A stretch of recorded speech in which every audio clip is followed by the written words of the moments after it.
Hello all, this is a continuation of the previous video to find the maximum of two numbers. I'm just making it as a continuation video only.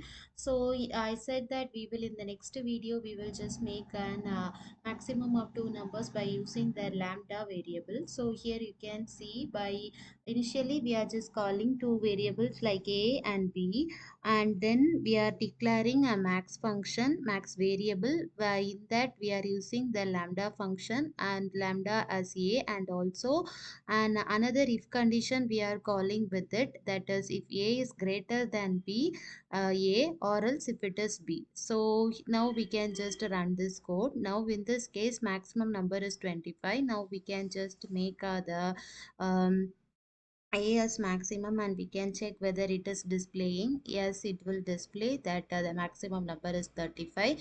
So I said in the previous video itself I was saying that for finding the maximum there is more than many ways. One among is by using the max function, the next is and using the lambda function, and now in the next video we will show by using an user defined, how to define an user defined function and call it by using this to make the maximum of two numbers. Apart from that also very